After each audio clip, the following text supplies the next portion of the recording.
Pai do Senhor, quero estender minha gratidão pela vida de todos os irmãos aí da Assembleia de Deus em Vila Ema. Quero primeiro agradecer a Deus pela oportunidade que vocês me dão de, ainda que por uma live, fazer parte desta comunhão com todos vocês. Sou muito grato a Deus pela vida do pastor Silas, que quando cheguei para servir ao Senhor, vindo de uma casa de recuperação, me lembro muito claro de um congresso que teve de jovens. Nós não tínhamos tantos recursos para fazer parte aí, e os irmãos de Vila Primavera sempre estendeu a mão, e o Silas, Betão e tantos outros estendeu a mão para nós. Quero de verdade agradecer a Deus pela vida do Daniel, que me fez esse convite. Deus abençoe sua vida. Também tenho uma gratidão muito grande por essa família, né? Pela sua mãe, pelo seu irmão, que as minhas dificuldades com o meu, na época, adolescente, hoje um homem adulto, casado, pai de família, o Alessandro, vocês me ajudaram demais. Hoje eu tenho um homem formado, responsável, temente. Isso é lógico graças a vocês que o acolheram, ensinaram, né, os primeiros passos da música, e por que não dizer a questão educativa da música, o Alessandro aprendeu com vocês. Eu quero de verdade agradecer a Deus por essa oportunidade de vocês nos presentear. Para mim é um presente de verdade, porque falar de Vila Ema é falar da minha infância. Falar de Vila Ema é falar da minha juventude, porque eu cheguei aí muito novo, um jovem adulto. Eu saí daí, eu tinha 9 anos de idade e retornei aos 23 anos, quando eu saí do Desafio Jovem e me batizei numa igreja, numa denominação, e logo me abraçaram aí em Vila Ema. Então, se eu falar da história da minha vida, eu não posso deixar de falar de tudo que eu vivi aí com vocês em Vila Ema. Então, as recordações são as melhores. De verdade, eu não tenho outro caminho a seguir a não ser dizer para quem eu pastoreio hoje a história que eu tive e tenho com cada um de vocês. Então, quero agradecer a Deus por todos vocês, sem exceção. Se eu for citar nomes, talvez esqueço de alguns. Então, eu quero de verdade agradecer a todos, e minha família, né? Pastor Carlos, irmão Odila, Jefferson, Edson, as esposas, os filhos. Então, eu quero de verdade agradecer a Deus por este momento. E o convite foi para nós trazermos aí uma breve palavra para o coração de vocês. E muito obrigado. Eu gostaria que você que pode abrir a sua Bíblia, no livro de 2 Crônicas, no capítulo de número 20. 2 Crônicas, capítulo de número 20. Eu quero ser breve, mas eu gostaria que nós meditássemos do versículo 22 em diante, que diz assim: Quando começaram a cantar e dar louvores, o Senhor pôs emboscadas contra os homens de Amon, de Moabe e do monte Seir, que tinham vindo contra Judá e foram desbaratados. Os filhos de Amon e de Moabe se levantaram contra os moradores do monte Seir para os destruir e exterminar. Acabando eles com os moradores de Seir, ajudaram uns aos outros a destruir-se. Quando Judá chegou ao alto que olha para o deserto e olharam para a multidão, viram somente corpos mortos que jaziam em terra. Nenhum tinha escapado.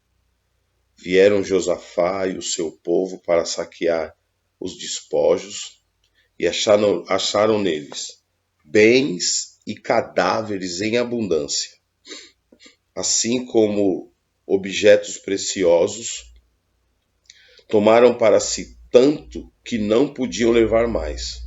Por 3 dias saquearam o despojo, porque eram muito. Ao 4º dia, eles se juntaram no vale de Beraca, onde louvaram ao Senhor, por isso chamaram aquele lugar Vale de Beraca até o dia de hoje.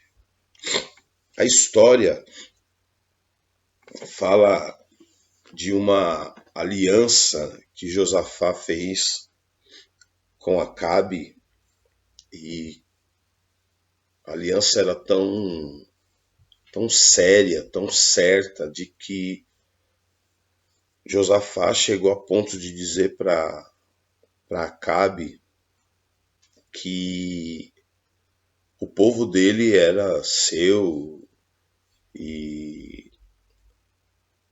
que eles iam até a morte. Josafá, a Bíblia diz que ele pede para que Acabe consulte os profetas. E os irmãos sabem bem da história, eles consultam, se não me engano, 400 profetas, e os 400 profetas disseram que era para eles irem, que a peleja era certa e que eles iam ter vitória. Quando eles estavam a caminho, Josafá disse: não tem mais nenhum. E ele disse: olha, tem um que ele nunca profetiza coisas boas para mim. E a Bíblia diz que esse profeta, ele é antecipado por um homem que diz: olha, você vai ter que profetizar o que os outros profetas profetizaram. E em primeira instância, esse profeta foi e profetizou: pode ir que a peleja. Mas aquilo incomodou a Josafá, e Josafá falou: eu não disse para você me dizer somente a verdade? E quando ele falou isso, eu acredito que o profeta foi voltado de temor, né? E profetizou que se fosse ele ia morrer. Isso custou o maxilar. A Bíblia diz que o maxilar dele foi quebrado, né? Eu imagino que caiu alguns dentes da boca. Eu imagino que deve ter sido, mas ele profetizou e ele foi tão ousado que ele disse: se você for, isso dizendo para Acabe, e voltar, Deus não falou pela minha boca.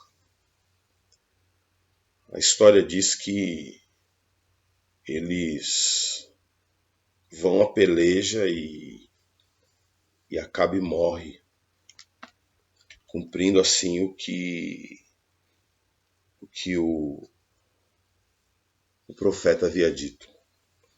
No capítulo 20, que nós lemos, nos primeiros versículos, a Bíblia nos fala que alguém vai a Josafá e diz: está vindo contra você uma grande multidão.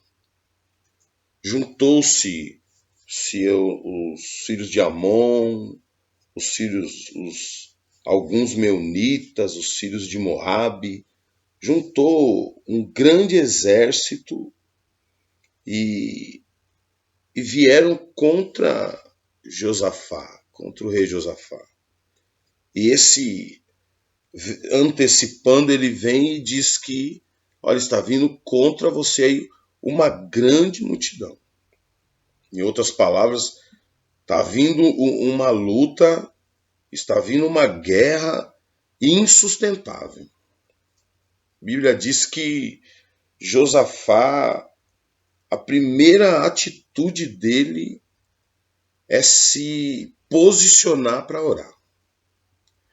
Nós estamos vivendo um tempo no mundo, né, na história da humanidade, e aí eu pergunto até para vocês que têm muito mais tempo de fé do que eu vi o pastor Antônio Barbosa falando algumas coisas, eu ouvi, eu acompanho aí um pouco vocês, e vocês que têm muito mais tempo do que eu de fé, de tempo, mas eu nunca vi na história da humanidade um vírus ou algo acontecer mundialmente.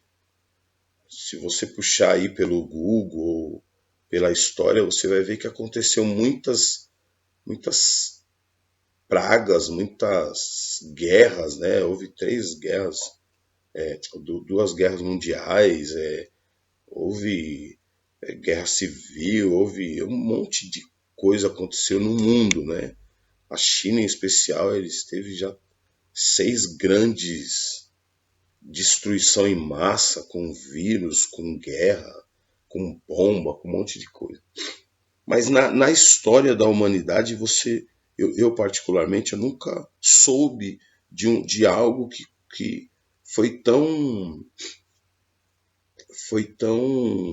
que conseguiu parar a humanidade, né? Que conseguiu parar todos, colocar todos dentro de casa e uns levam a sério, outros não levam, uns acreditam, outros não. Mas uma coisa é real, existe uma epidemia mundial que afetou e está afetando a economia num todo. E eu ouço muito, né, ainda mais hoje que temos um acesso bem maior do que 15 anos atrás, do que 20 anos atrás. Hoje o acesso na mídia é muito próximo, né? Você tem aí um celular, você consegue se acessar ao mundo. E a pergunta é, né, o que faremos, né? O que fazer com tudo isso que está acontecendo? Eu tive conversando com alguns irmãos e eu entendo que a única forma, né, de nós avançarmos e termos vitória, a primeira coisa é a atitude que Josafá fez. Ele se pôs a orar. Ele começou a orar. E o interessante é que no versículo 12, né, ele diz: ó nosso Deus, não o julgarás, pois em nós não há força perante essa grande multidão, mas os nossos olhos estão postos em ti.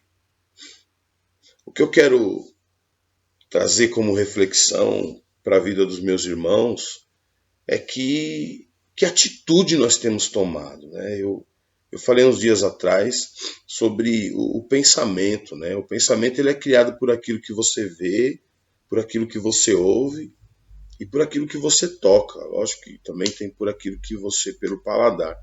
Mas o mais importante é o que você vê, o que você ouve e até mesmo o que você toca, a questão emocional, o abraço, né? O estar próximo. Eu vejo que muitas pessoas não têm sentido falta de estar no templo, na igreja, mas tem outros que, pelo amor de Deus, não vejo a hora de voltar à igreja porque tem o toque, tem o abraço, né? Tem aquele negócio.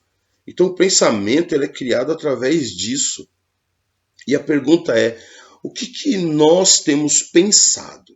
O que você tem pensado no seu dia a dia? O que tem alimentado o seu pensamento? O que você tem visto? O que você tem ouvido? Eu tenho orado e a minha oração é que esse sentimento não invada, mas o que mais nós temos ouvido e visto é pessoas caindo em depressão. Eu ontem escutei de um rapaz, de um homem, né, que nunca tinha bebido na vida e por falta de uma ocupação começou a beber. Outros voltaram a beber, outros voltaram a ter práticas por falta ou por um excesso de informações que vê num jornal,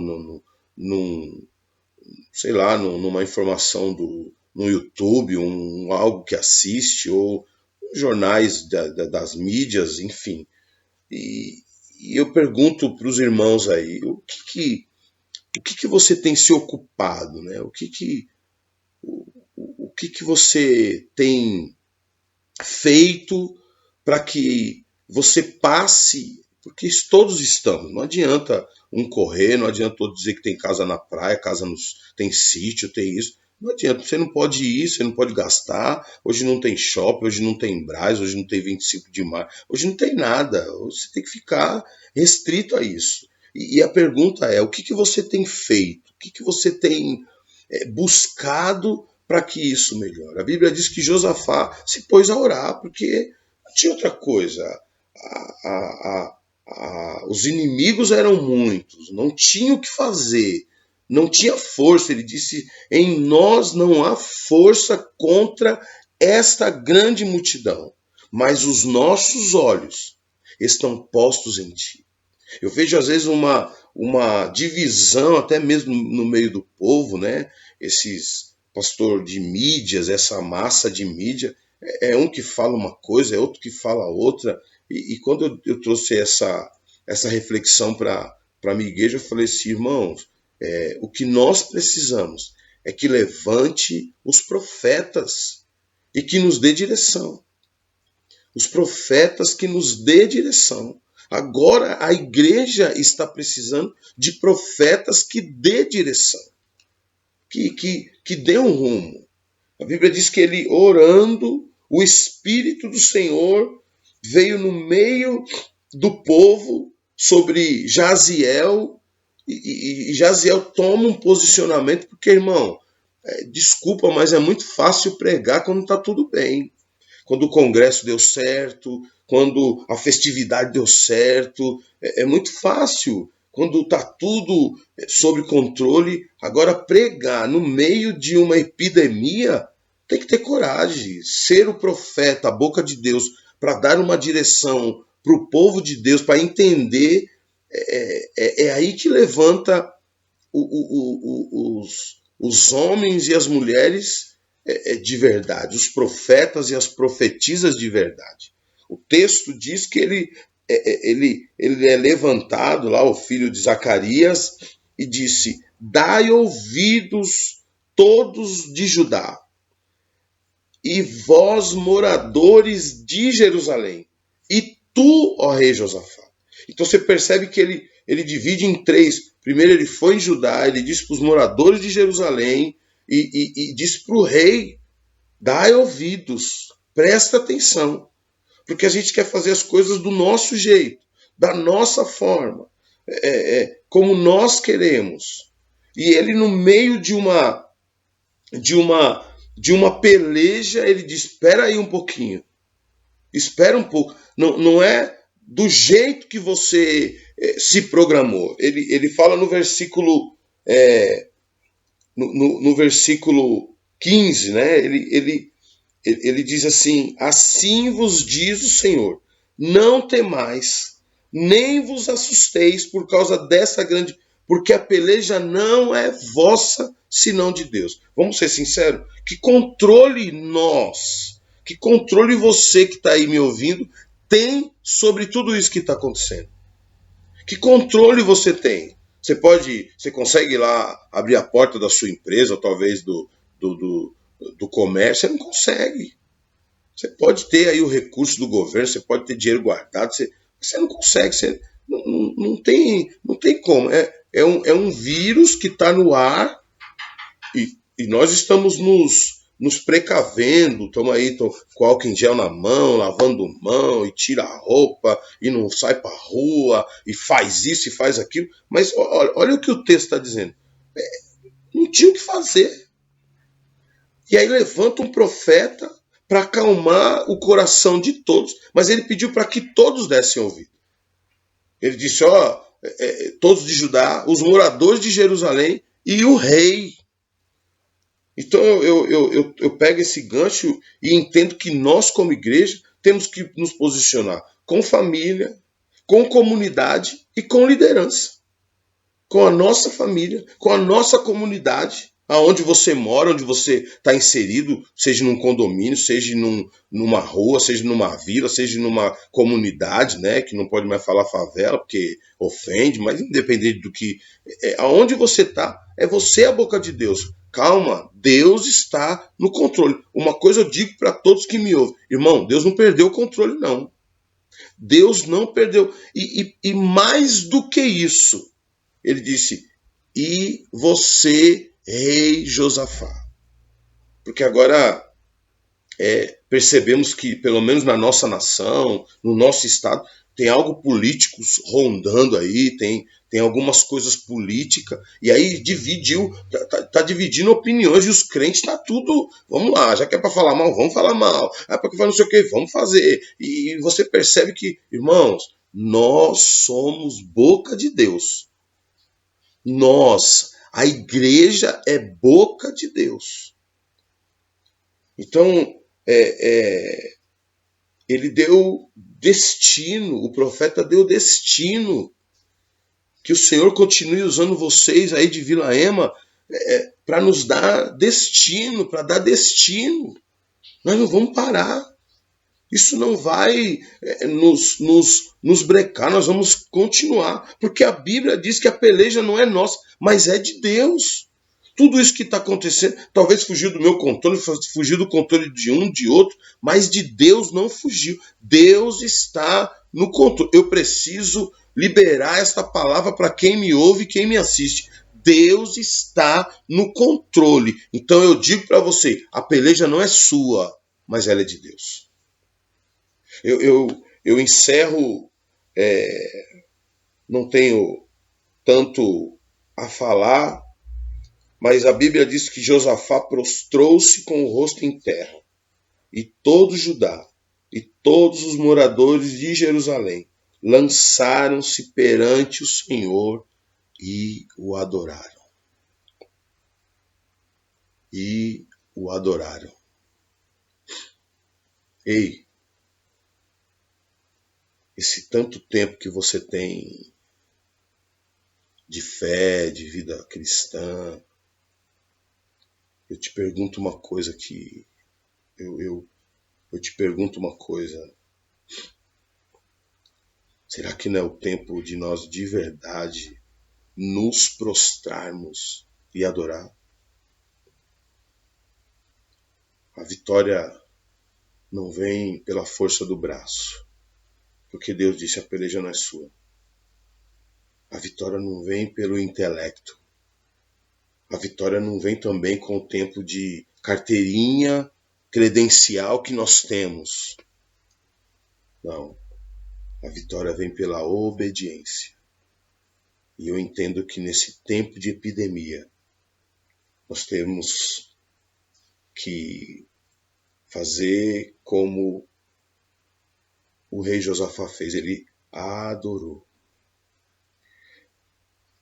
E lá no versículo de número 20, pela manhã cedo, levantaram-se e saíram ao deserto de Tecoa, lá na cidade de Amós. Saindo ele, Josafá pôs-se em pé e disse, ouve-me, ó Judá, e vós, moradores de Jerusalém. Olha o que ele fala. Crede no Senhor, o vosso Deus, e estareis seguros. Crede nos seus profetas e prosperareis.